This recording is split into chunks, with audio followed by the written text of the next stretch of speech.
We have fucking karate chopped our way through some bastards in the All Valley tournament. Have we not? Welcome everybody to our Karate Kid retrospective. Uh, Well, yeah, it feels like the All Valley tournament's been going on for a while. Forever At and SBF ever and 69, ever. or Yes. just SBF. SBF 69 is now our adult entertainment division. SBF 420 is our drug entertainment division. There we go. Hey, You got one for each thing. we do, yeah. But yeah, we're gonna be talking about the whole entire enchilada of the. Don't forget about SBF Deportes. Deportes. Just gonna do like all the ESPN numbers. SPFU. SPF 1, SPF 2, SPF 8, the Ocho. SPF Classics. That's all the Squid Flick stuff. SPF Skinflix. I mean Squidflix. Saucy. Saucy. That's our soft core. But yeah, this franchise has spanned roughly 35 years, and yeah. Did you see a ghost in my background? Mm-mm. No. We got that recorded. Dead ass. Go back. Something weird just like moved behind me. I caught it out of the corner of my eye, like towards the couch, like a weird dust particle or something. All That's right. weird. Maybe it's just you seeing things. Maybe you're so tired from the gym. Look, go back and look at the tapes, man. I think we just The got tapes don't lie. The paranormal activity. Whenever you end up dead, then we'll take it serious. I really don't need him to die. I have too much. You know, Brandy, Invested I'm with him pretty now. sure it's National Suicide Prevention Month or Awareness Month right now. That's really in poor taste for you to say things like that. First of all, you're not committing suicide. I'm not encouraging you to commit suicide, and that's also not. Well, maybe I will because now you're basically saying that I'm too scared to do it. So, whatever. I can do whatever I want. I can't help how you interpret things. You know, some social worker you are. No wonder you're trying to leave the state. Don't tell people that.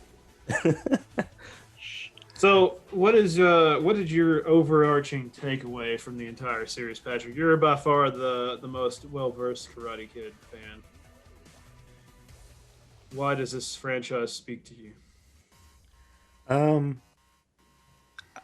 Honestly, one of the things I like most about it is the fact that regarding the first three, which were released in 84, 86, and then 89, they all take place within a year of each other. Like from the third one, or the first one to the third one, it's less than a year span of time. So it's a kind of a little cohesive story, and they all three of them literally take place. Each one second, third one start where the last one ended. Had that nice kind of seamless transition. I'm sure you could do an awesome supercut of all three and have it be really flawless and elegant, like the Thing prequel into Carpenter's The Thing, seamless action there. But yeah, the Karate Kid, released on June 22nd, 1984, is one of the most revered 80s movies. It's the classic underdog story, and it involves Daniel LaRusso, Ralph Macchio, and he moves to Reseda, which is a subdivision area of Los Angeles. I'm sure we'll catch some flack for that classification of Reseda. Oh, we'll see. No, Patrick, it's its own place with its own vibe. It's on that. Hey, just because it's in South Central, don't mean it's LA. It's true. And so he comes to this new school.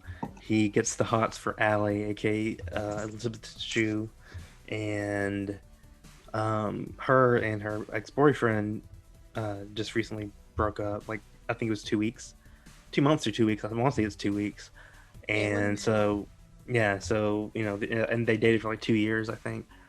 And so basically, Daniel intervenes with some shenanigans that between Allie and Johnny, and Daniel gets his you know what beat again and again and again. He gets his cheeks beat.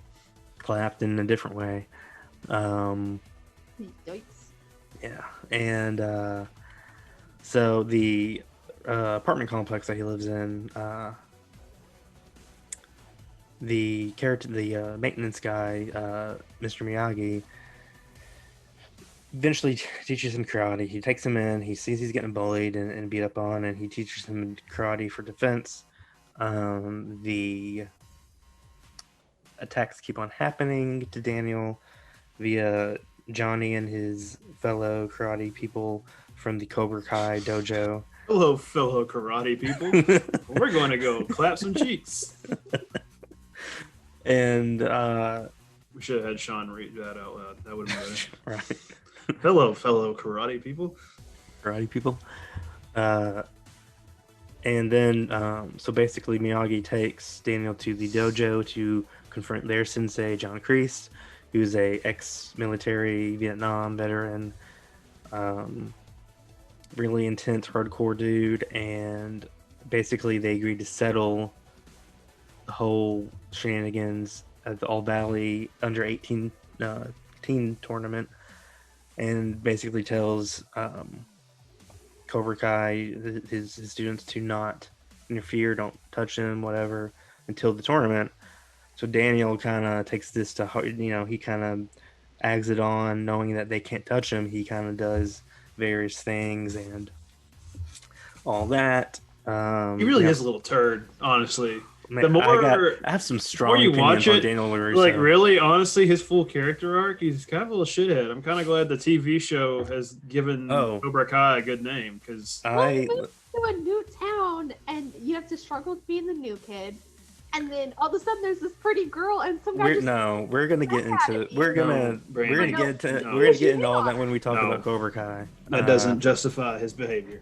But from the movie standpoint, we're rooting for. We're rooting for Daniel LaRusso, and we have some training montages, very scenic training montages around. And then we get to the tournament, and Daniel goes his way through the rounds, gets to the last round, and it's Johnny Lawrence, Ali's ex, the main antagonist in the movie, and it becomes Daniel versus Johnny, and basically Kreese tells Johnny to sweep the leg for to really hurt him, because I think his knee was injured in a previous round and he can't even stand up at that point. So they take him back to the little back room, the locker room, and Miyagi performs his little hand friction magic on Daniel's knee. Daniel's able to stand up on it and at least stand up, and then we have the classic shot of Daniel doing the crane kick on Johnny. Aww. Point, match, game, whatever, tournament. Sweep the leg. And, sweep the leg. And Daniel wins. And literally, as soon as it ends, as soon as Mr. Miyagi, we won. Yeah. Freeze frame. Oh, we gotta go to Okinawa. And credits. It's so sudden. And then roll credits. So I will always, I have Karate Kid to be on its own pedestal, just as its own movie, its own 80s movie. It's a good movie, but in the whole grand scheme of the series, I mean, it's still a really good movie. It's just the threads are open there at that point. And so, what were some of your guys' thoughts on the first film? I mean, it's a classic self-enclosed story of redemption. Yeah, it's very 80s. Very 80s, yeah. But Johnny's a little shit, or Daniel's a little shit. So. Yeah.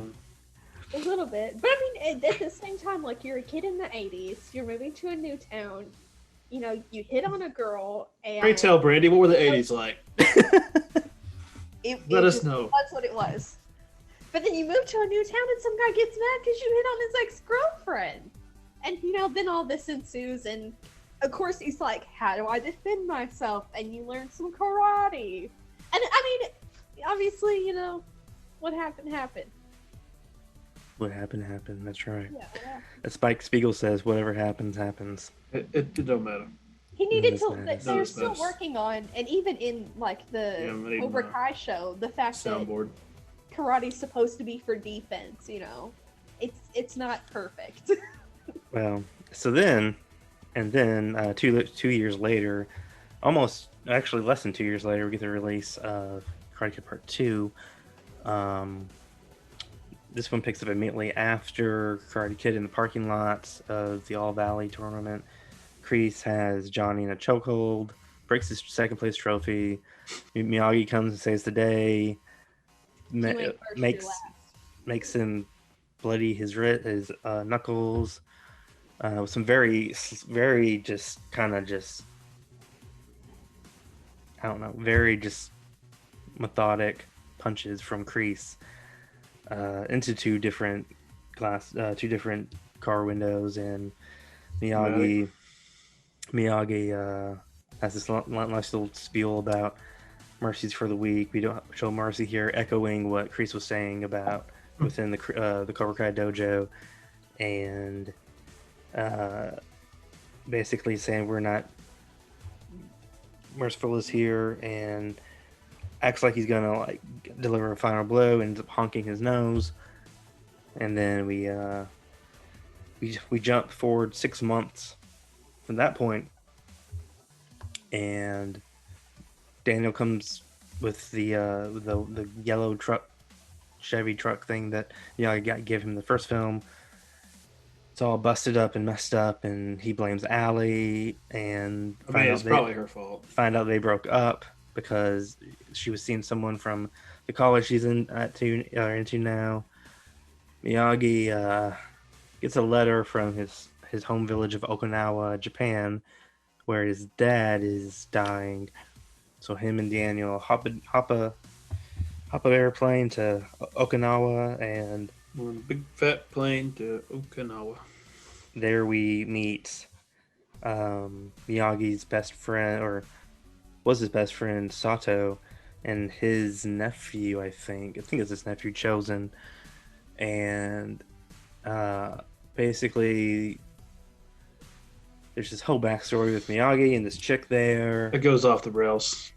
And there's a reason why Sato, there's a love triangle, I think, between Sato, this chick, and then Miyagi, and he left for that reason. He left because he wanted to. I don't think he wanted to fight Sato because it would have been to the death. And I think Sato basically was telling him how he disgraced his family by fleeing like that. And I think Miyagi's dad taught Sato and Miyagi karate as well. And then throughout this whole time, Daniel has a new love interest. And so that they're a new budding romance within a few days, as always. And I mean, the dude just left. Wait. And Chosen is obviously the antagonist in this film to Daniel, and he's very much basically playing the role of Johnny from the first film in this, agging, basically telling Daniel he can't beat him, he's insignificant, yada yada yada.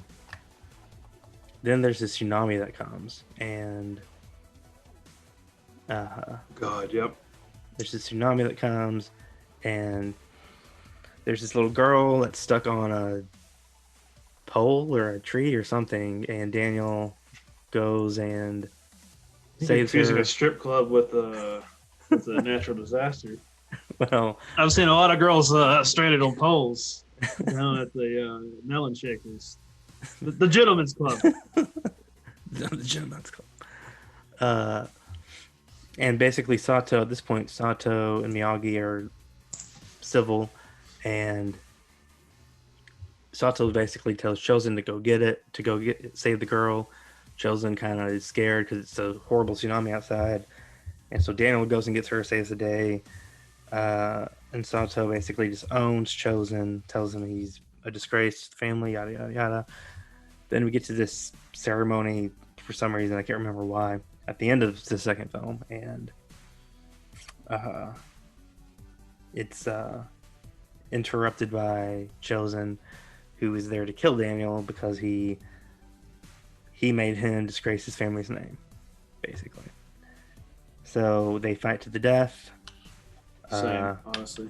They fight to the death. The little contraption with little balls, a little drum thing. That's a Miyagi lesson thing for some reason. Teaches balance, I think. And timing.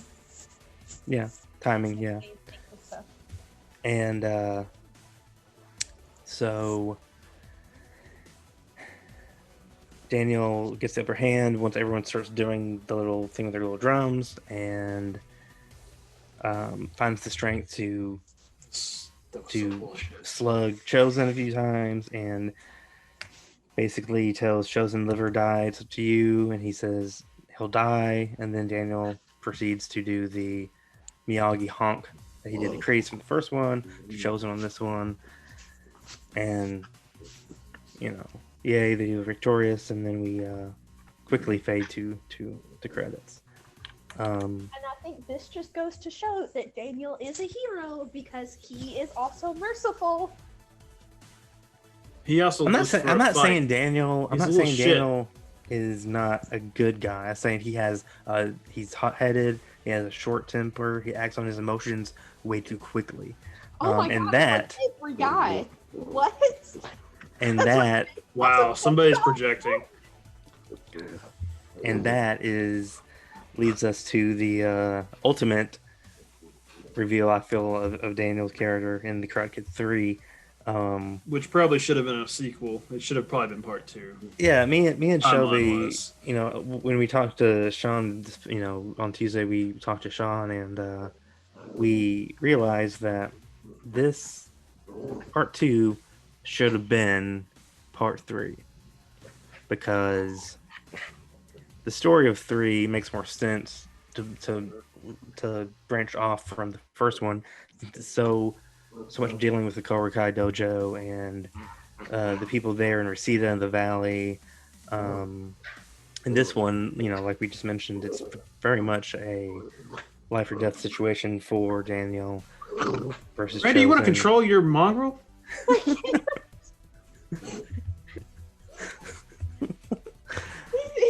Get him a chew toy. I don't know which chew toys are. They were on the floor. Okay, he's got something now. We're good. It's probably your phone. I don't know. So like me and Shelby think that part 2 should actually be part 3, just because the stakes are much bigger, and that's why we kind of feel like the third one, though I personally love the third one, it's kind of panned as those first 3. It's the one that's least popular. It's the one that's least reviewed. People don't like it for various reasons because I feel like it's a retrend of the first film. In part 3, it opens back up on Kreese. He's struggling, those 6 months after part 1. Yeah, they're all a very condensed timeline too. Yeah, like part 2 happens like a month after the end of the first one, and then 3 is within 6 months of the first movie ending. It's all within a year, right? Yeah. It's all like really crazy timeline. Like it's all very sudden. There's not a lot of time elapsed. Yeah, and like literally busy 6 months for everyone. It's right.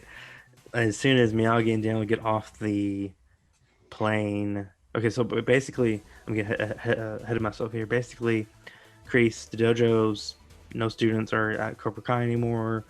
He can't pay his bills, so he decides to take the keys back to the Cobra Kai owner, Terry Silver. And he, who is a ex-war friend, Vietnam war buddy of Kreese. We find out that he gave Kreese Cobra Kai to do his karate, He's also like Basically- a Captain Planet enemy. For sure. Yeah, he's the owner of a toxic waste company that dumps toxic waste in various places, and we have lots of phone calls of him having his dealings and bribing off jury members and DAs and stuff. Like he's portrayed to be the super sleaze, just like he Shogun has says, the main diplomatic villain immunity. of Captain Planet, basically.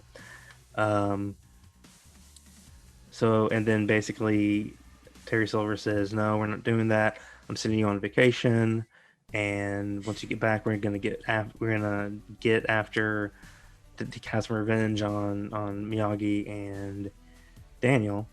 So basically, as soon as Terry takes Kreese to the airport and is walking to the plane, 5 seconds later, we have Daniel and Miyagi walking from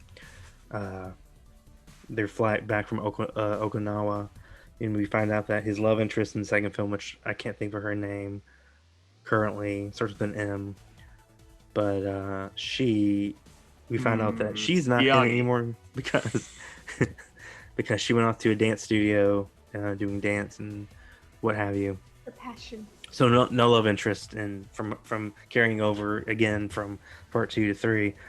It seems like they had a really hard time. Like, all these guy characters keep rolling over, but the women are like, nah, man. Yeah, Right. That's what I'm saying. So little shits. Probably Weird little 'cause shits. the 80s were heckin' emotional, and they were like, we don't want to deal with this again. Maybe because dude was like 30 and everybody they kept casting was like 16 to play alongside him. I mean, that's weird. So yeah, so and then Andy Milonakis looking motherfucker. So Ralph, Daniel is about to go to college. He has a whole lot of money. Daniel basically, and Miyagi lost his job at the complex because the apartment complex is being sold or something. So he's out of a job. Daniel talks to Miyagi about something he would like to do, like what he was planning to do after retirement, and that was open up a bonsai store. They say bonsai weird as fuck in this movie the entire time. Yeah, like, well, if you do the does, subtitles, Oh, if you do yeah. the subtitles, it puts bonsai with the next word on at least the Amazon version of the movie. It was like bonsai, and then the word that came after it. It was bizarre as shit. Like it was confusing the subtitle captioning. So that was a fun little tidbit from part 3. It really greatly upset me, honestly. Right. There's nothing worse than when your subtitles are wrong. Yeah. I mean, I can't read, and I knew they were wrong. So, checkmate, atheists. So yeah, Daniel.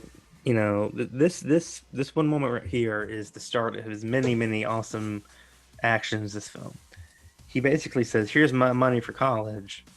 I'm going to go to Century 21 and buy this rundown building for, I think it was a month, the security deposit, and then maybe a month or two. He blew his rent. entire college fund on like 1 month's And rent. it's a rinky-dink building that needs way more TLC than it's probably worth." And But he they basically are going to use the skills of karate to fix it up. Brandy? Am I they wrong? don't. Not how you're karate wrong. works. They don't do that. What they do is I've watched SpongeBob. he takes it there. He takes Because Miyagi there to wax show on him. and wax off and same thing for nothing? Come on. Yeah. There's no karate skills used in the revamp of this. There's like a disclaimer. There were no karate skills actually used in the making of this movie for the bonsai It's scenes. such a waste. Like, you're gonna make me watch this first movie where I have to watch a kid learn how to like sand and coat and like wax Look, a car. it was all a scam for Miyagi to have free child labor, and that's the true lie of this franchise. Is that Cobra Kai was built on the merit of its blood and sweat and tears, and Miyagi's over here grifting the random jabroni kid that works with him for free child labor. I mean, that's definitely one take. That's your hot take of the night. This is why Daniel was so upset. Yes. This is why he was. When you're a child And- slave for 6 months, it makes you quite upset. Yeah. That Stockholm syndrome's real. Yeah, so basically, Miyagi's like, Miyagi went from no, it's your college for college, blah blah blah, and basically Daniel's Okay, like, okay, oh, I'll take the money. I'm not, getting to college, and I'll quit, blah blah blah, and basically, Miyagi's like, yeah, you are and a dumb basically, motherfucker. basically Miyagi's like, there's a problem. And he was like, what?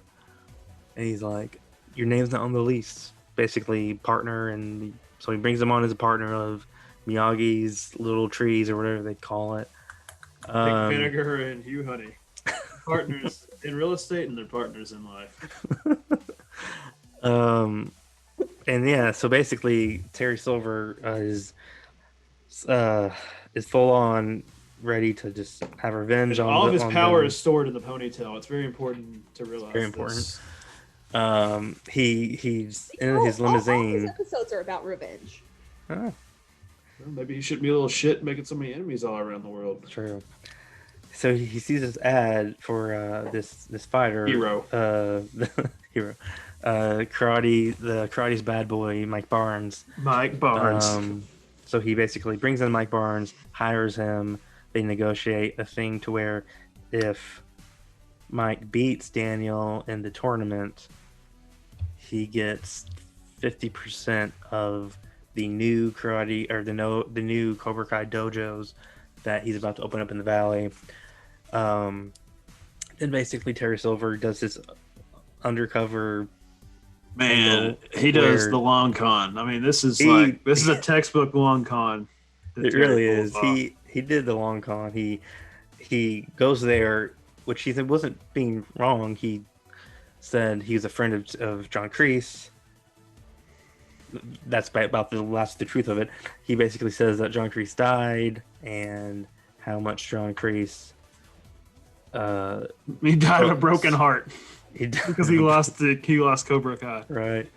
And basically he sends his regrets from their sensei in some other country.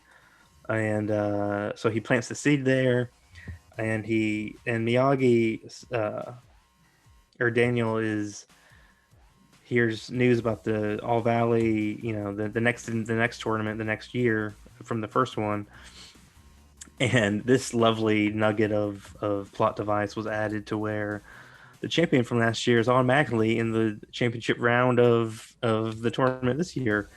Which, how convenient. Can we talk about the bullshit? Match. Yeah, that bullshit buy. I mean, come on. Yeah. Come on. It's just to make the story moving along. And like, they could have. Because they slapped. I would have much slapped rather those had fake ass pseudo romantic scenes that don't make any fucking sense. That's what ruins the movie. Is they have the weird love affair that's not a love affair because the actor is underage and it gets weird. So they cut out the meat of the relationship story, but they left in enough of it that it's annoying. It's weird. There's no settlement of it. No, and they waste 10 minutes of the movie with that. It's so much because basically Mike Barnes and Snake and whoever else it was, Snake Plissken and they basically antagonize Daniel to sign the papers. He's like, "No, I'm not signing the papers, man. I'm not signing the papers, man." And then Daniel's next awesome moment in this film comes where they can't so Mike and them they destroy the bonsais that are there that Miyagi had, so they're like, we don't have any bonsai. So Daniel decides, so evidently it is infinite wisdom. When Miyagi came to the U.S. from Okinawa, he had a pure blood bonsai tree or something, and he planted it in this thing called Devil's Den, Devil's Cove, something.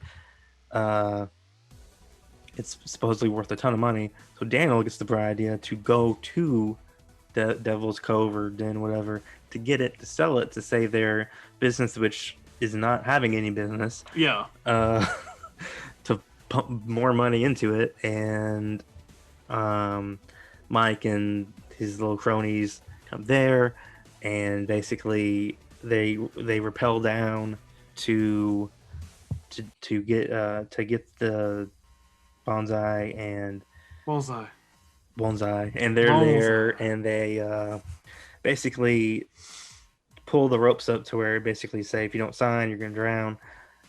So Daniel signs it in a fit of little man syndrome, gets all pissed and signs it, and they end up snapping the bonsai. And so basically, here comes Daniel into the shop with this broken, pure-blooded bonsai. Miyagi's like, "What the did you do? What the fuck have you done? So, do what? Giblet head." And yeah, so and then he sees that Daniel or that Miyagi is getting new bonsai delivered, and he's like, "Where do these come from?" He's like, "I sell my truck, my car." So He was fucking like, have this "Well, gift thanks of the for telling Magi me." shit in there. I mean, He's like, "Well, thanks for telling me." And he was like, "You were gone when I woke up, basically." And finally get old so married couple. Daniel storms off, and basically Terry Silver gains this the all trust. falls into Terry's plan. It really does. He gains Daniel's trust, teaching this new technique that Miyagi won't teach him because he's not wanting him to be in the tournament, because he doesn't believe in that. Karate as a sport is bad. It's Yes, self-defense. that's true. Well, maybe if they quit making enemies, they wouldn't have to learn it for self-defense. That's true. I agree. Because Mike Barnes is the bad boy of karate, and he was only in it to get the dojos. He wasn't there to get the didn't give a money, shit that's true. about Daniel. He was No. trying to finesse Terry Silver. That's And the he true did. hero of the movie was Mike Barnes. Because he got offered 30%, and he was like, "I'm gonna need 50." Terry's like, "I can't do it." And he's like, "Well, just deuce, I'm out." And then I guess Terry, you don't want karate's bad boy. right? And then Terry,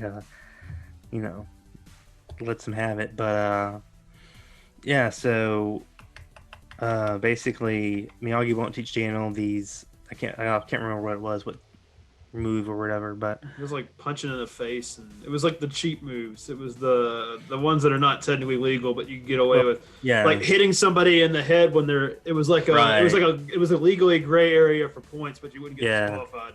So to beat the shit out of your opponent, so you could take advantage of them on the mat. So basically, he tells Daniel to meet him at the Cobra Kai dojo, and for training and stuff, they train. He puts on a Cobra Kai gi, and basically, Top 10 anime betrayals of all time. basically, there's these 2x4s that are used as the shins, as the arms, as the head. He has Daniel just hit these 2x4s, gets his knuckles bloody, and causes him pain and stuff, and then Daniel comes home. Obviously, he's injured and stuff, and there's this super weird part where Miyagi knows something. It's almost like if you're a chick and your husband comes home and you see lipstick or you smell perfume on him, you know he's cheating, because Miyagi literally had a moment where he was tearing up because I guess he knew that Daniel was seeing another sensei. I don't know. It was a really weird moment. I was like, this is strange.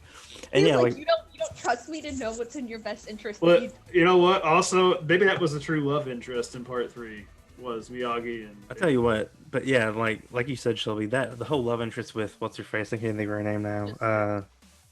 She was totally useless in this film. Yeah, she really was. I mean, she was cute as fuck, but she was also severely underage. So yeah, they wrote the She's role in the way. as a Yeah, love she's in the interest, way. but when for some reason I think How does that get through casting? Well, I was gonna say, where does it not get caught in the Ralph production? when you have a Macchio 16-year-old in a it was like alongside 27 or a 28, 27-year-old. and they cast her who was 16. Just because So, yeah. he looks like he's 12 doesn't mean he's 12. Okay. So they automatically were like, we can't do that. So let's make it platonic, and on the date they go Dutch and blah blah blah. And Nobody wants to see that shit. That's depressing. That's real life. Okay.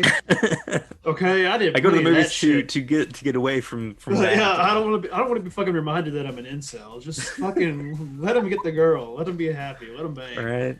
That shit pisses me off. I hate that shit. I don't want movies to None be of the reality. movies did he get a girl? It doesn't. So they couldn't change it this time where it's like, He's a fucking nerd. He doesn't Well, deserve a girlfriend. they wrote it off as the fact that she's still talking to her ex and she's moving back in a couple of weeks. Yada yada yada. That's how girls be too.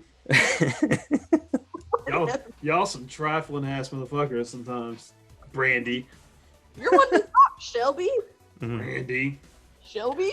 Brandy with an I. Show me the why. What if we so yeah, switched? What then if we I was with an I and you were Brandy with a Y? I don't Would want that to be the craziest thing we did? it might be I don't know. Hot take number 2. I'll take 2. Electric Boogaloo. Should we do it? So yeah, basically, Daniel has a change of heart after he literally, Destroys Miyagi's life. well, Completely ruins his goes trust. to this okay, yeah, so it's the last night that what's her face is going to be there. He got her tickets to go to this club, to this fraud show thing, and then he ends Yeah, up they're punching trying to this plug dude. that ghetto ass band too. Yeah. They were totally trying to like drop. That was obviously the friend of one of the producers, and like some knockoff Flock of Seagulls shit. Axl Rose, Crystal Yeah. Meth, Axl Rose down there, And they Love so basically Terry Silver hires some random dude in the crowd. He gives him Another money to be finesse. like, "Hey, go antagonize." no, he doesn't give him money. He promises him money. Oh, that's right. And Yeah, the dude yeah, goes and gets his ass beat. He's like, "Hey, where's the guy with my by money?" Daniel? And he's like, "Where's the guy with the money?" And then Terry Silver is like this weird ass, 40-year-old man who's in this like underage nightclub where I guess I'm Right. assuming they're all drinking non-alcoholic beverages. I don't Right. know. I bet But wait, Daniel was of actually, age. hold up. No, because I'm thinking, I mean, I'm thinking that was back. I think that's before they raised the drinking age again. I mhm. think you could drink when you were 18 or older. Oh yeah. When Could that be. movie, I think they changed that law like in the late 80s, so it may have been right on the edge of when that was still legal. But it was a legally gray area because it's like, are these kids drinking? Because it was like everybody in there looked like they were 16, and it was Yeah. like an actual business. It was an establishment Yeah. serving minors essentially. And there's this 40-year-old dude just walking around with his ponytail. Yeah, he's like, no big, don't pay attention to me. And then he just don't even put 2 and 2 together. Like when Daniel runs into him in the club, like, "Oh, what are you doing I here, know, Mr. right? Silver?" What a coincidence. What? Oh wow! I guess we should go train again. People hang out. Oh gee whiz, what are you doing here, Mr. Silver? But yeah, Daniel absolutely just fucking slobbers Oh, against yeah. that kid, Like for no like, reason. Palmed up the dude's nose, like about trying to kill him. Blood all And- over him. Yeah, he leaves like we gotta get out of here, and so Daniel's freaking out, and then he talks to Miyagi, and Miyagi speaks some sense into him. And he's like, I have to go tell Terry Silver now that I'm done. And Daniel Miyagi's like, can I not wait until the morning? He's like, no, I have to do it now. Miyagi's like, can I go with you? He's like, no, I gotta do this by myself. Why? I don't know. I gotta be a like, man. I gotta fix my own problems. right? And so he goes there, and he tells him he's done, and then Silver's like, no, you're not done. And then basically Mike Barnes comes out, John Kreese comes out, and they torment Daniel, and then Miyagi shows up. He throws Mike Barnes back into the dojo, and then proceeds to take on John Kreese and Terry Silver himself. They're wiped out, and then basically they're like, we'll see you in the tournament. And the strategy that Terry Silver and John Kreese have for Mike Barnes for this tournament, I get what they were trying to do. They were basically saying get a point and then have like an illegal hit to take a point back, so you don't get it's a draw after 3 minutes, Mhm. and basically so he can inflict more pain, and then once it's a sudden death, just go for the blow and get the point. That plays out accurately. Daniel's just completely scared, basically, of Mike Barnes. At He the end gets of it, whooped. going into the overtime, sudden death, and Miyagi's Mike like, beats the absolute fucking shit out of him too, Yeah. without winning on purpose. That takes more skill. He was and intentionally then Daniel not winning. and then Miyagi gives Daniel some BS like the best karate's still inside you and stuff, and then You he's can like lose, but don't lose to fear. He's like, And bro, your basically- eyes are filled with blood right now. You can't even see. basically Daniel starts doing a whole bunch of kata, which is like a meditative karate thing, and for some reason Mike Barnes is totally just like doesn't know, like deer in the headlights. It's to this. He doesn't know what to do. He's I like, know. You should have kept yelling at him. and then Terry Silver's like, get the point. What are you doing? And he doesn't know what to do. And then he finally does, and then Daniel gets like a hit to the ribs and he wins. Richard, what did you And then literally he's like, "We did it, Mr. Miyagi, we did it!" And then freeze frame, and then credits. Roll credits. You're the best. And that was their part 3. Like me and Shelby said, I think that would have been good as a part 2. And I think part 2 would have been good as part 3. But that's not all, because 5 years later we get the next Karate Kid, which is probably the worst. Hilary Swank of all 3. Hilary Swank. Schwank is in this film. Basically, Miyagi serves in the Japanese American 442nd Infantry Regiment in World War II. So basically, there's a ceremony in Boston with all those fallen soldiers. One of I think his commanding officer, his commanding officer's widow, greets him and has him stay with him while he's visiting. And there we meet her granddaughter Jolie, aka Hillary, and she's this punkish 90s punk girl who goes to this, I can't remember if it's an academy or something, but it's like a high school, but it's like military high school maybe. And obviously there's a whole Cobra Kai-esque group of military high school dudes that torment her and her guy friend. This movie is it's watch it. This may be the Thanksgiving 3 of I don't know if I go that far. There's this weird subplot with a eagle or a hawk that they nurse back to life on the roof of the school. That happens. Don't play with wild animals, kids. It was like they wanted to keep it going, but they're federally protected wildlife. They didn't know what they were doing when they made this. You're not allowed to. Literally, we were just scraping the bottom of the barrel. Miyagi teaches Julie. Actually, Miyagi takes. Yeah, I forgot about this. Miyagi takes Julie to. He takes some body monks. To some monks, monk friends. He doesn't even fucking teach them. He drops her off. And they all learn karate together, and he can't even be bothered to teach anymore. He's just so done with it. Because like Daniel sapped him of all of his energy and life. No, he's like, you're not an 80s boy who has a short temper and just wants to fight people. So yeah. Sorry, that's your luck. And then so basically they end up fighting on a pier, I think, and Miyagi fights the John Kreese sensei character of the group of boys from the high school. That's basically all you need to know. You should watch it once, but watch it once. You know what? I don't even think I've ever seen this one on like TV. I feel like it's so bad it doesn't even get rerun on TV. I don't think I've ever seen it on TV. I've seen 1, 2, and 3 on TV before, but never 4. And I like how they have the Street Fighter naming convention for it, though. They also stole like Street Fighter because that was like what 1993, 1992 when it came out. 94. Like, 94, even better. So it's like the new challengers. Yeah, the new karate. Yeah, they're like trying to ride that hype of the fighting games to trick people into watching that movie.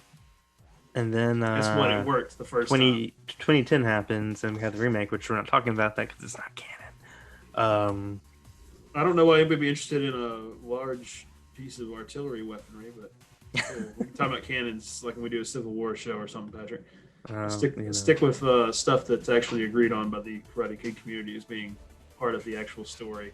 Okay, I'm sure there's probably a short word for that, but I don't know what that is. And then 2018, we have it launched on YouTube Red when that was a thing. Cobra Kai Season 1 dropped. There's still a YouTube Red if you know where to look. I'm very concerned.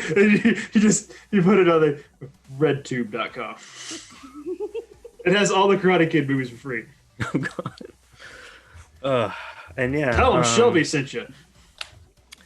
So Brandy, I'm gonna let you start talking about season 1 of Cobra Kai while I go to the bathroom because my bladder is about to burst. You didn't put a pee bucket under your desk like everybody else? I need some more water because I've been yabbering on. So Brandy's gonna tell you about Cobra Kai season 1. I'll be back in to join her thoughts on it as well. Yeah, Brandy. Okay. This is a lot of pressure. No, you got this. So it's funny because I like watched season 1 like a few months ago, and I feel like I've just like forgot so much because I just watched season 3. But well, start remembering. okay, so season 1 starts with we get what's his face, the new kid. Good start. Yeah. Let's see, and he's moving into Reseda. And basically, it kind of seemed like he was going to start out as the new Daniel, you know? And no, he ends up joining freaking Cobra Kai. Well, And- Cobra Kai's cooler, so I mean, it's got a cooler name. And Yeah. I mean, like, he didn't have a dad. He doesn't know Daniel. You know, what's his name? Johnny ends up like helping him, coming to his aid. And so, of course, he's like, oh, you can do these cool things and help me defend myself, which was like the whole point of the Karate Kid series, saga, whatever, was defense. Yeah. And so you're like, oh, okay. And now it's okay to beat the fuck out of people. yeah, Johnny hasn't changed much. Obviously going nowhere in life. Hey, not nice. I didn't know I was supposed to be. I mean, look at it. He's like he's got a failed marriage. He's got a kid that won't even talk to him. You are just shitting on Johnny. The man's had a hard life. You're shitting on Johnny right He now? knows like the things that he. You call him a loser. I No, didn't he say is that word. portrayed as a loser. Yes, you did. You might as well have slapped him in the face. He starts out fine. I'll say it. He starts out as a loser in season 1. Okay. He gets fired from his freaking job. Well, Which, he used to to be be fair, self-employed.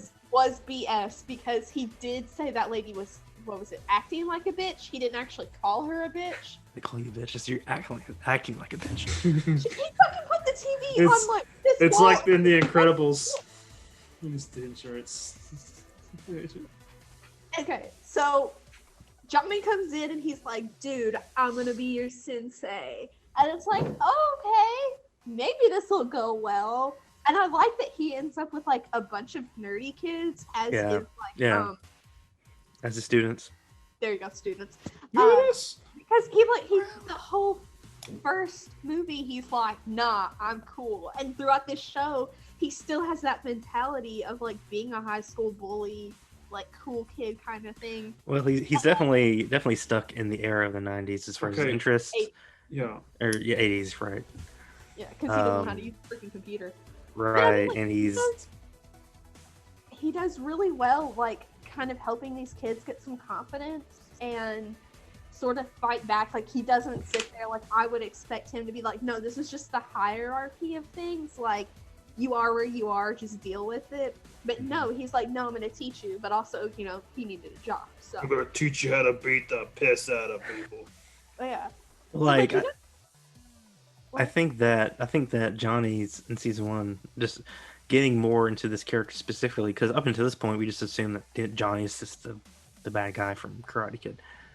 And for years and years there was this whole debate about was the crane kick legal, who was the real villain of Karate Kid, and people on YouTube made tons of videos. And so basically it's like that kind of side of the story from his perspective, his side. Mhm. He's like an onion. He peel, we have all these different layers that are peeled back throughout the series. Wait, so like if you leave him out in Backstory. the sun, he grows white hairs?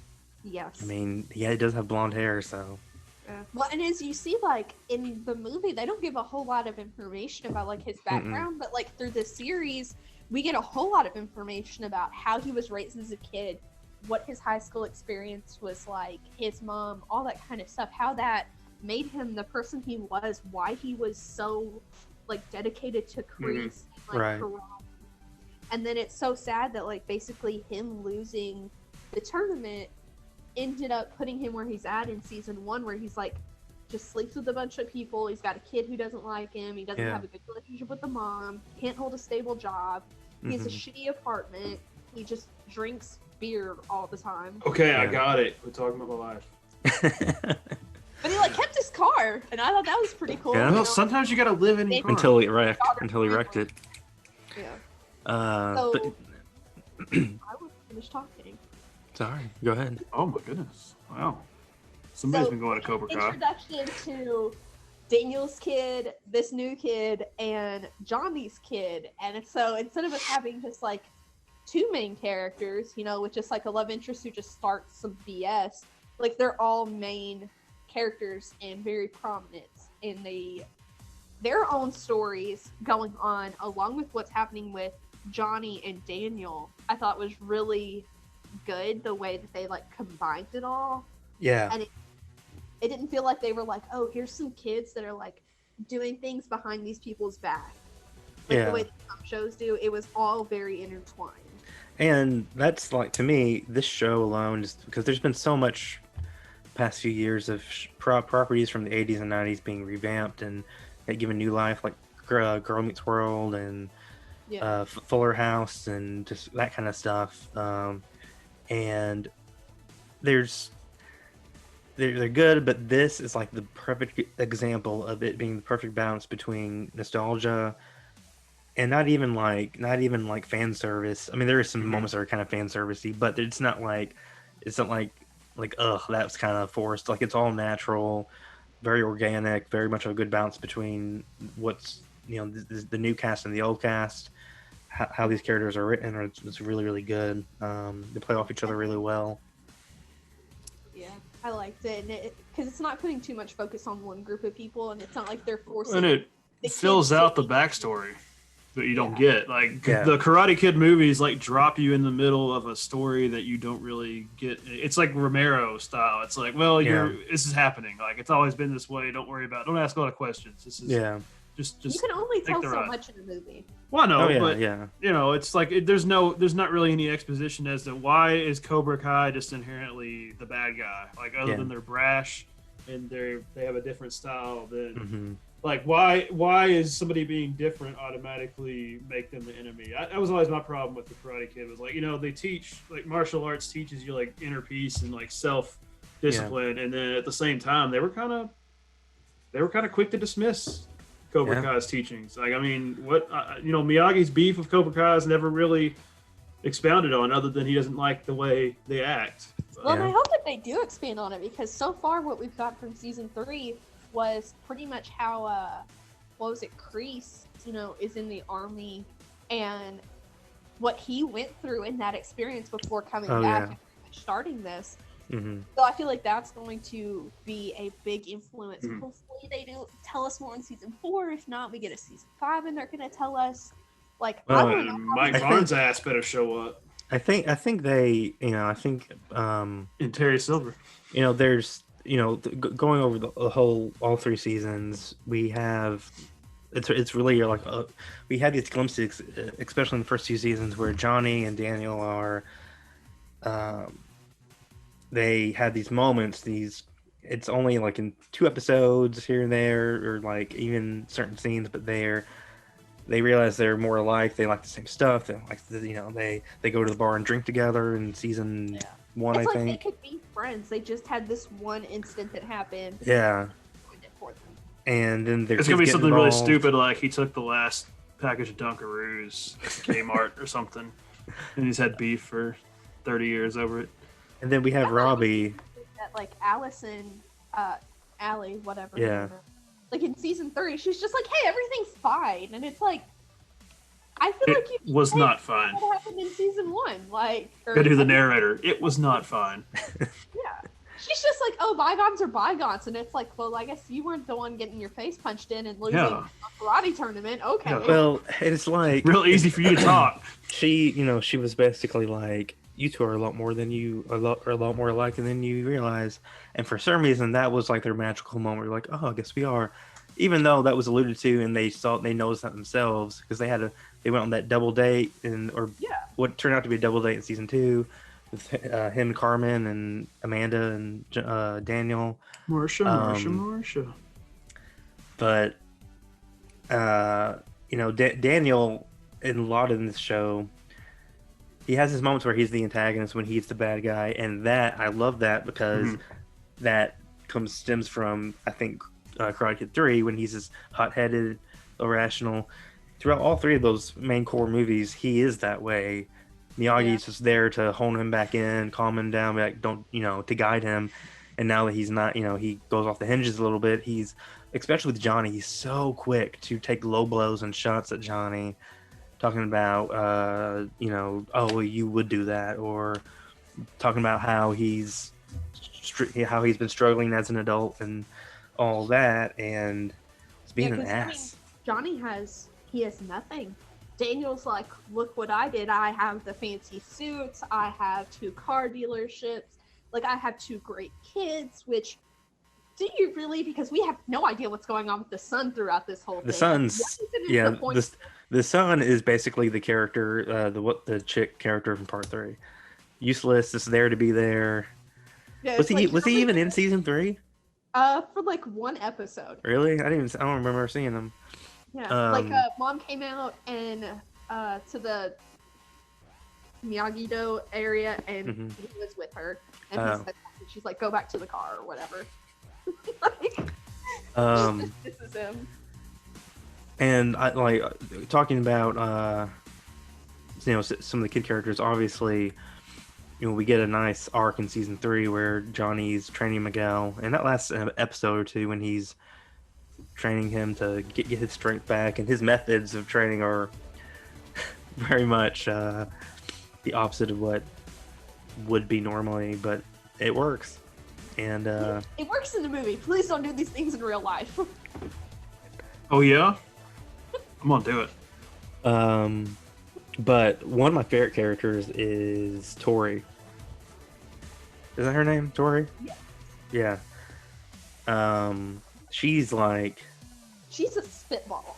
She the hell is that? Why you call her a spitball? Because she's got all this pent up like aggression. And she's just a very dominant personality. But and it makes sense whenever you see her backstory as to what's going on. Right. She just wants to be able to take care of herself and her family, but then, like, her vendetta against Samantha. There you go, Sam, is unrational the same way that, like, Johnny and Daniel's thing was. Yeah.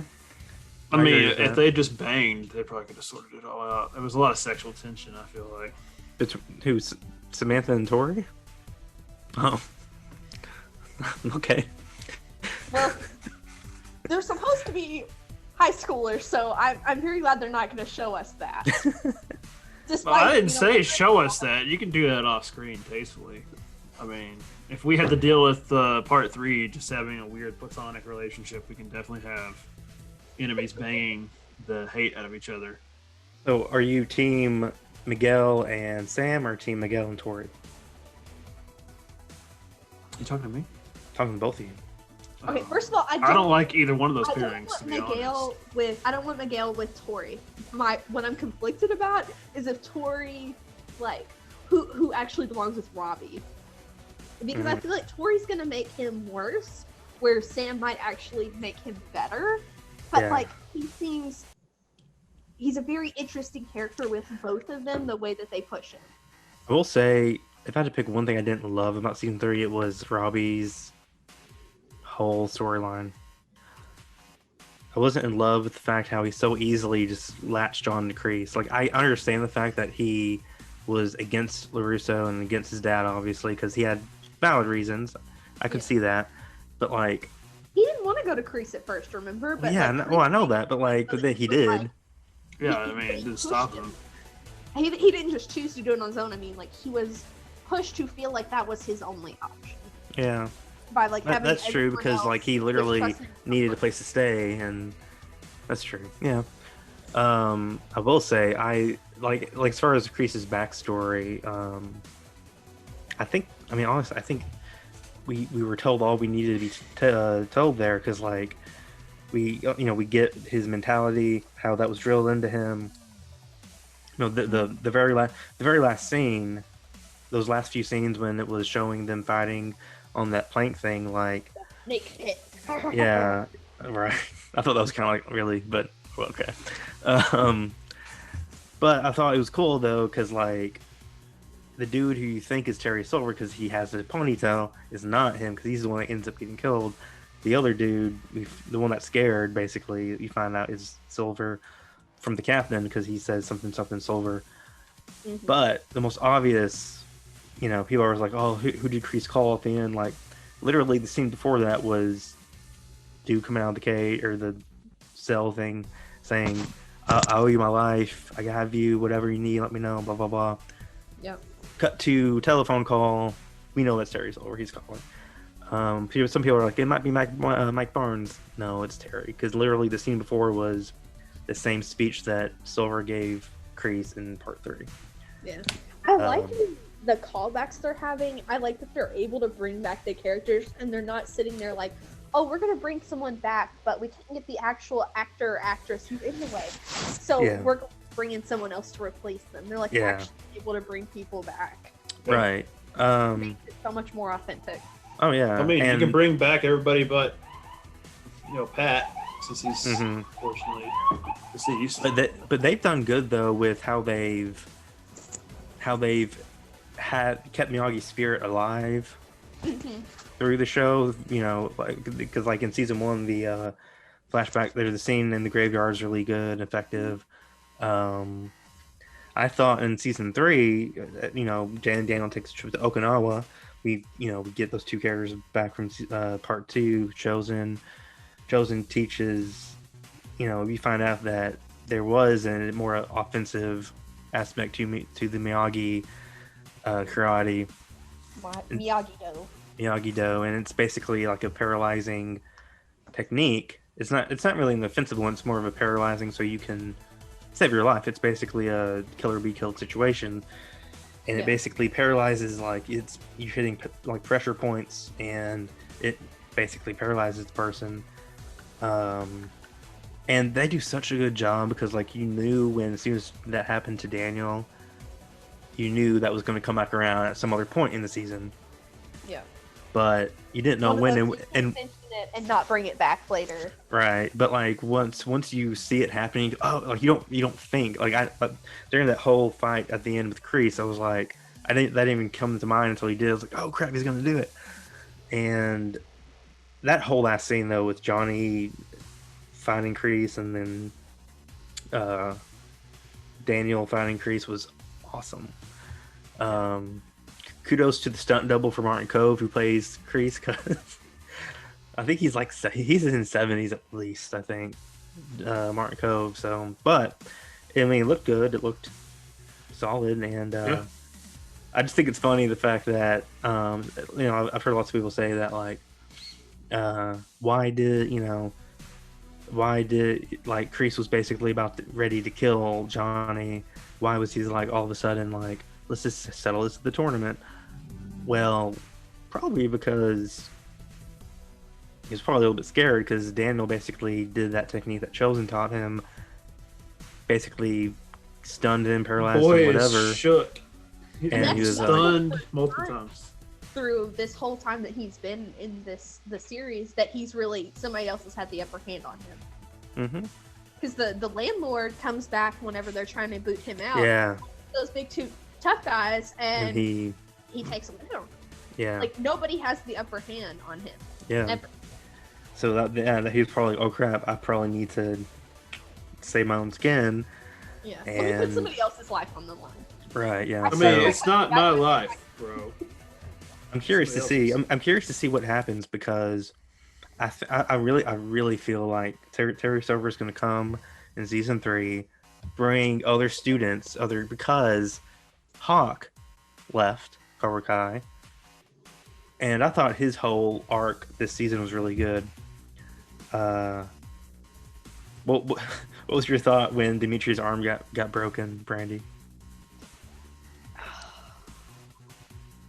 I thought their friendship wasn't going to be repaired when that happened. I was like, I didn't think, but as soon as he did, I was like, oh god, like it made me cringe. And then like, this is literally the worst thing that he's ever gone through. I was like, oh, like, yeah. And not only would that hurt you, like physically, your arm just got broken, but like the emotional pain. Well, I mean, we all know from the documentary that was Ricky Bobby, Talladega Nights, the Ballad of Ricky Bobby. You know, breaking your arm is very devastating, mental and spiritual and physical injury. Yeah, that's true. That was all here. Yes, no. Like his best friend did it. His friend that he's been trying for 3 seasons to be like, bro, Like, Yeah. Oh, if Patrick doesn't return my Switch controller, he's probably not going to have the use of both of his arms for a while. okay, wait, are you gonna break his arms, or are you gonna like kick him over a balcony and almost kill him? I might do both, and then blow his house down. He'll break my arms, both arms, and then kick me off the balcony. Then he can't crawl out of the house when I set it on fire. The what's his face getting kicked over the balcony was more Miguel. terrifying to me. Oh than- yeah. Look, that was a misunderstanding. Listen. than Listen. What's his face's arm getting broke? That season 2 ended April 24th, 2019. About a year and a half until season 3 hit. So for a year and a half, I was left in I was just like I need to know what Plus, happened. also, they were trying to shop the show, right? There was not a guarantee that season 3 was going to happen. No. Season 3 happened. Season 3 was shot while it was still with YouTube. Oh, okay. No, I thought And for some reason that they and only so- had season 1 and 2. Oh yeah, no, it was shot and it was in the can, but like Netflix bought it and then they wanted to have season 1 and 2 out there and then, have season I had that 3 out. So I thought that was like So we're part all of the... sitting here waiting, like, what happened to him? How are they gonna bring him back? Like, yeah. Is he dead? Oh. Yeah. yeah, like I was like, there's no way they're gonna kill him off. I think that whole last scene in the end of season 2 with Johnny and the montage and the beach and you see Allie, friend of her cousin, I think that might be my favorite scene of the whole series so far. Just because you're left gut punched from Miguel cracking his back on the banister and Yeah, because like Johnny was I starting did that same to move do tonight. really well. I thought like he was kind of trying to be a good guy. He was trying to be a good dad. oh yeah. Their history between Johnny and Daniel has now just totally polluted their kids in this school. Yeah. And now they're having to see the repercussions of that. Mhm. Some mad, gnarly, all valley beef. Right. I do know that they are. I think in October they were done writing all the scripts for season 4. I think they started filming just recently on season 4, so would not be surprised at all if we got season 4 this fall. Because I think the turnaround time is like 6 months. What do you think of this theory? I don't like it. Oh, you're gonna like it. Okay, well I'm waiting. So none of this matters. Oh. Because when you pull out, you zoom out all the way. Turns out all these motherfuckers have been fighting and training their entire life just to be the little tiny section of the bracket where the regular ass human beings show up to fight Goku in the Tournament of Power. They're up here. All this stuff's been happening up in that little tiny top corner Oh my bracket so that Krillin can run their fade in the first round of the Tournament of Power and Hercule can run the fade in the Tournament of Power. That's what the Karate Kid franchise is. Oh wow, that's what it is. That's the hottest take. That's the I hardest like thing. it. I like it. It's like dream of inside of a This dream kind of crossover. shit. You know? Yeah, yeah. That's like Citizen Kane. But They called me a yeah. madman. I feel like also like what we've seen from season 1 to season 3. And I suck at remembering people's names, but Daniel's Get wife. yourself a real I mean, Amanda. There you go. The first couple of episodes, I didn't like her character. I felt like she was really cold. I didn't Mhm. understand why he married her. Like, I didn't feel That's like. what he likes. Now she's a badass. I love her. But like as the show's gone on and her character's been more involved and like more fleshed out, Yeah. she's awesome. Oh yeah, she really is. Minus the fact that I don't know that she ever acknowledges that she has a son. It's fine. I mean, would you? At him, no, he's. If it was a little shit like that, First of all, also Daniel's parenting bothers me because you're gonna teach Sam karate, but you don't teach your son who's He now tried. because he's a little He shit. tried. He said no. He tried. Impossible. there. Now his kid's addicted to video games and just wants to sit and mooch and like, guys. He tried to get him. I don't want to like insult an actual person, but like he a little tubby, like Yeah. get your kid active. He tried though. He tried to get him to do karate. Yeah. But how does I think it says a lot that like Daniel obviously the way he bonded with his kids was like through karate. Like Sam even calls him out while they're fishing. He does. He's like, did you take me out here just to do karate on the And he's fishing like, trip? no. And then yes. So like obviously no reason obviously he has no relationship with his son because he's not interested in karate, whatever. I mean, that's yeah. Yeah, like bro, like what is your kid fucking interested in? Be involved with your kid. Yeah. At least make us think you are. So yeah, season 3 ends with we find out that both what was it, Eagle Fang karate, Johnny's makeshift in the park karate, and Miyagi-Do had joined forces. How does he not know that you could just go to the park? You're from the fucking 80s. That's true. Like, that was a thing people did. So they've joined forces, and we have like Hawk is with them, Miguel, Samantha. So like that's why I think Silver is going to bring in some other students have to be brought into Cobra Kai because they just lost several of the ones that were there. Penis Breath, I think, whatever his name was. Penis Breath. And then that little scrawny kid. Chachi? Not Chachi, no. Legs?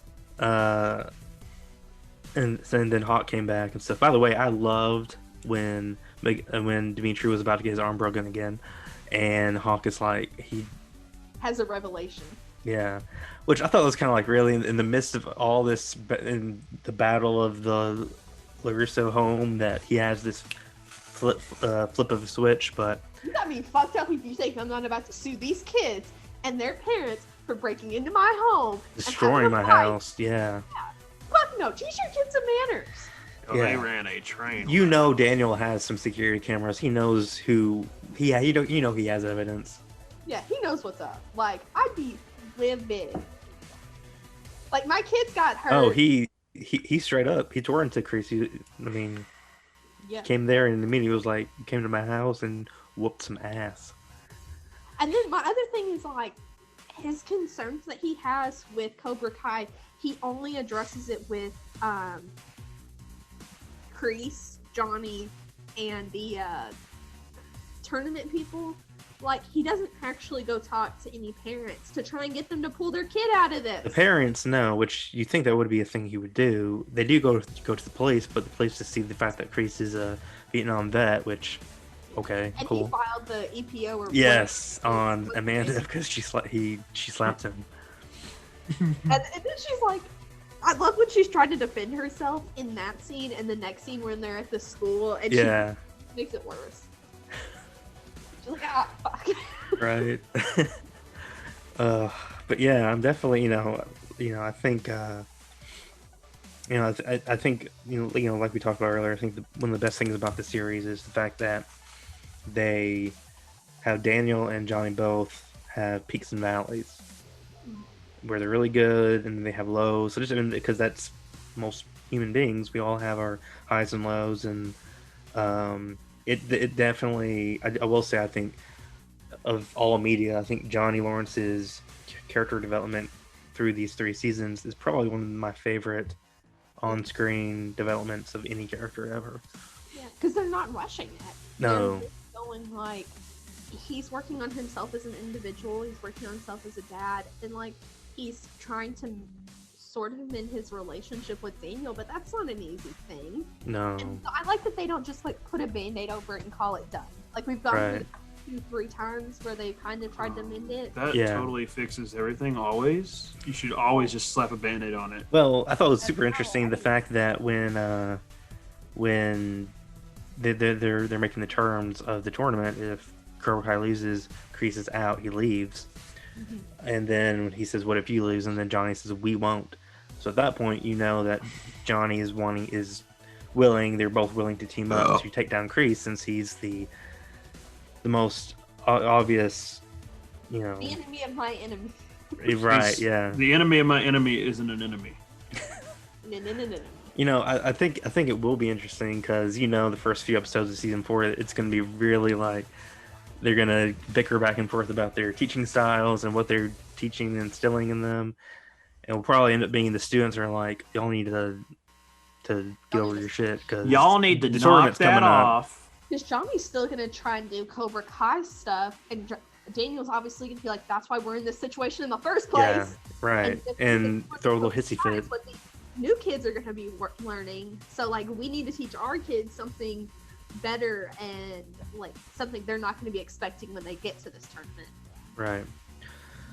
Okay, so I think this is a good time to wrap this thing up. But before we do wrap it up, I think we need to whoa, give pussy some alert. Yeah, I feel like Ring I'm the just bell. talking about this. I feel like I we don't think we touched enough about what's his Miguel getting kicked off the banister. you don't think we talked enough about it? We I don't just think we- talked about it. Look, it was just so like. I know, trust me. Look, For a once year you and a half, roll I your was butt left hurt on that over note. into if Johnny Silver and Mike Barnes don't show up in this TV series. Johnny Silver? I will, But then, Johnny Silver. Johnny Silver. guys, And Mike Barnes don't show up. I'm gonna. but then, like, because of that whole fight, like, Sam has, like, PTSD, and she's, like, scared shitless of, like, what's her face, Tori? And, like, Yeah. watches Well, she's her, a psychopath. watches, obviously, her friend get hurt because she's, like, having such intense, Yeah.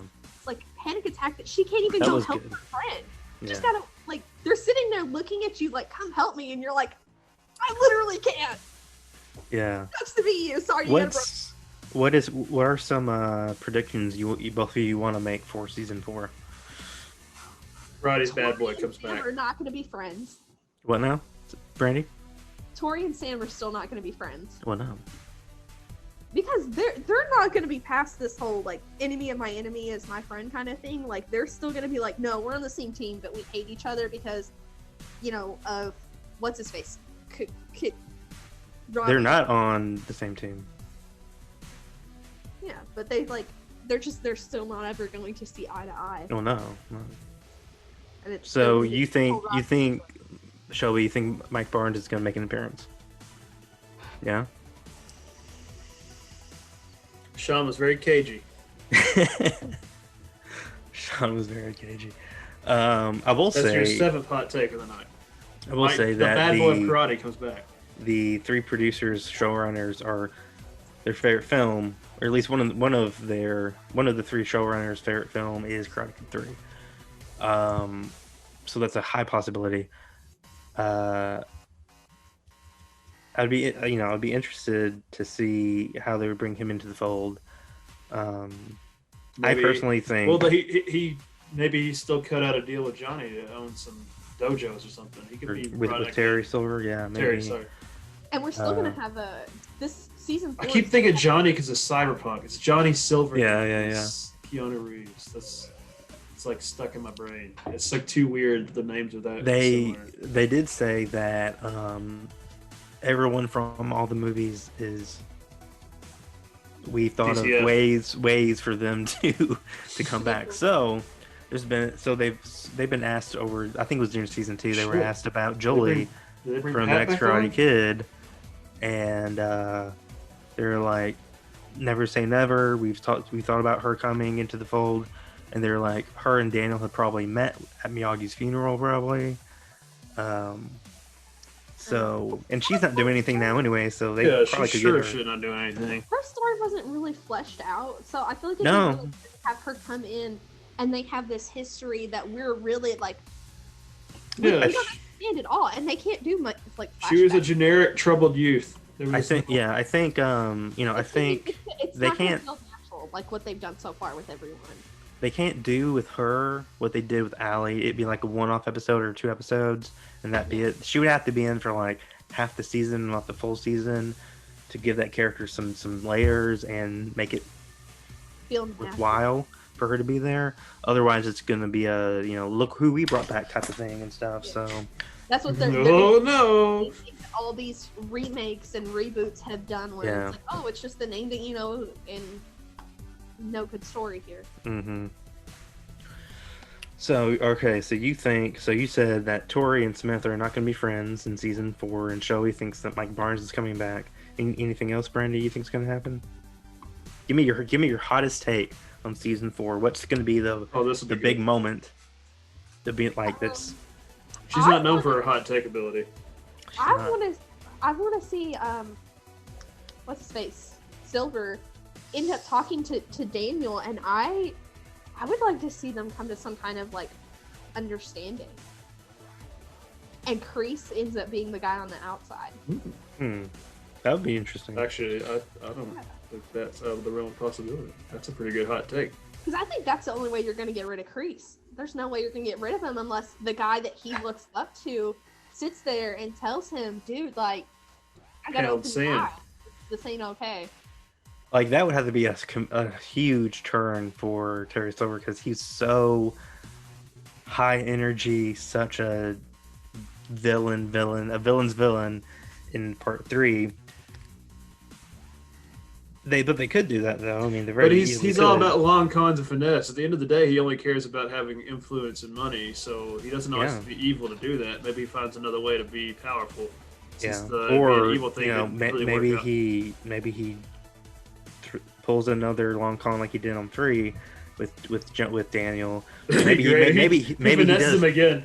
Maybe he does it with Johnny this time, and Daniel's trying to tell him, listen, I've been down this road.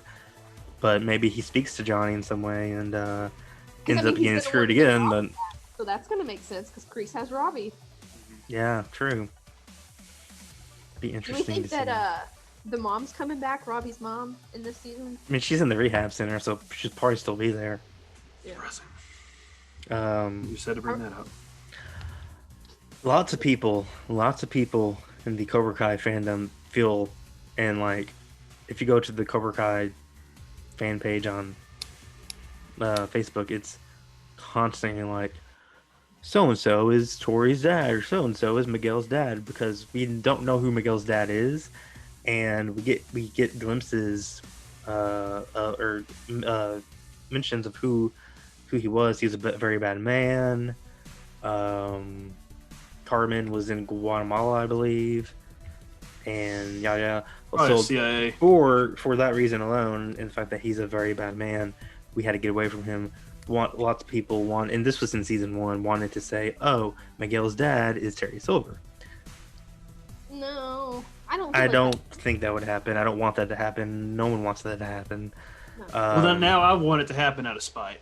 Okay, well, since you've spoken it into existence. Bringing Terry Silver back, along with everything else they already have going on, and then if you made him Miguel's dad, I feel like you've got too much at once. Yeah, and like to bring a character back into the fold who's that just high energy, you have to do it methodically. You have to do it precisely and make it feel a natural flow.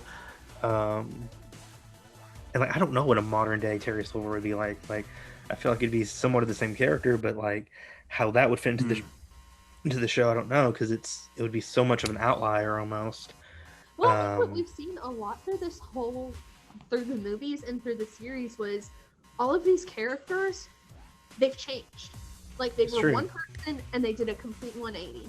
Yeah. Like, even with Kreese, he's always been a badass, but prior to him getting out of the army, he wasn't a badass. So I don't think it would be too unrealistic to say that somehow Silver has changed. That's true. Well, that's what I'm saying. I think it wouldn't be out of the realm of possibility for his image to be rehabbed. Like, 'cause at the end of the day, he just wants to be powerful and influential, so maybe he's changed his methods. Right. You should still watch out for that long con, because the boy's all about the long con.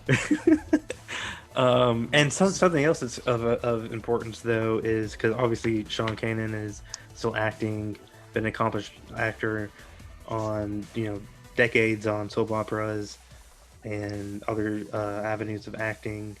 But Thomas Ian Griffith, who plays Terry Silver, he's also the lead vampire in John Carpenter's Vampires.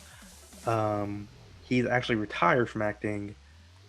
And actually, I believe I read an interview with the showrunners of Cobra Kai after season 3 came out, and they were talking. They were they basically, I feel like they gave it away without giving it away. They were like, because someone asked about Tom. Is it true that Thomas Ian Griffith, who's retired from acting, has declined appearing on it? And they basically were like, "Who told you that?" That's not the case, or basically that's not the case. That he never declined. He hasn't declined anything, and they left it at that. So tells me he's gonna probably be back, but like he looks.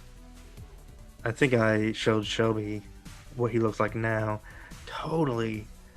Let me see if I have the picture. If I do, I will. It's been a long time since the late 80s. Yeah, I mean, it's true, but let me see if I can pull this picture real quick.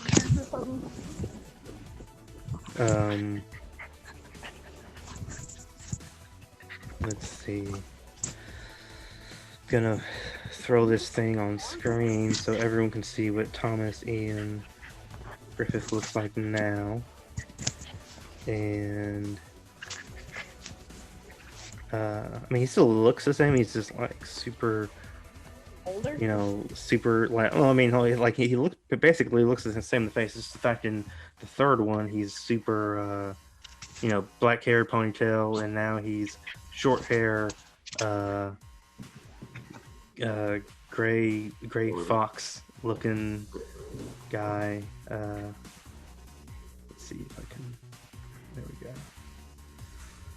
And I don't show be seeing Brandy. There you go, right there. That's what he looks like now, which could still work. I mean, I don't think they would necessarily have to. It's called makeup.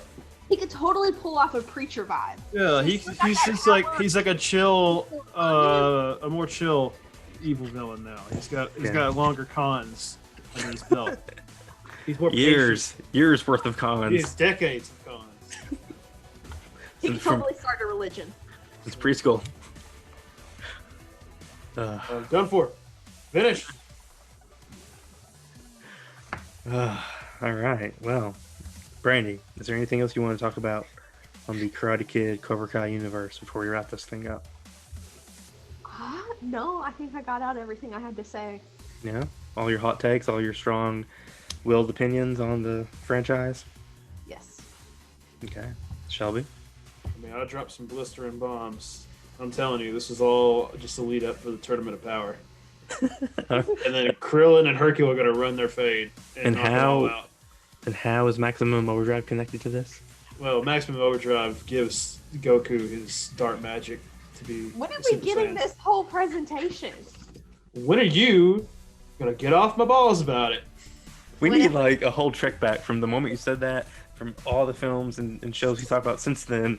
A giant diagram. That's the 2021 Well, finale. I'm working on it. It is a very involved thing, okay? I want it to be done right, okay? Oh, okay. Okay? I was just like a rough timeline. I have no idea. You can't put a timeline on perfection. You have a PowerPoint presentation for us? It's not organized, but I could do a PowerPoint if that helps you, plebes. I just need something to go off of. Like, even movies give us at least trailers. Like, just give us like a shitty ass trailer of this. A teaser. The teaser trailer of the teaser trailer. Yes. I need to know how Maximum Overdrive is connected to Samurai Champloo. All right. Cannot wait for that. All these questions will be answered. I will Next also time connect on Samurai Dragon Jack. Balls. No. Samurai Jack 2? Aku is 100% a disciple of the Spillover. This is all part of the Kingiverse, I'm telling you. The what?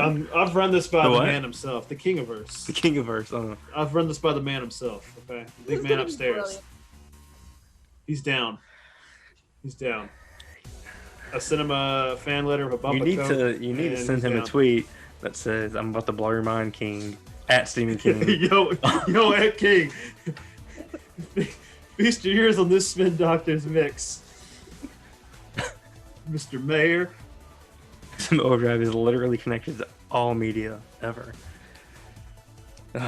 Well, on that note, I think it's time for us to officially wrap up. Telling me that Mad Max and Maximum Overdrive are not related? I mean, it's in the fucking name. Mad Maximum Overdrive. Boom. There you go. Checkmate. So this concludes our Karate Kid week here on SPF Entertainment.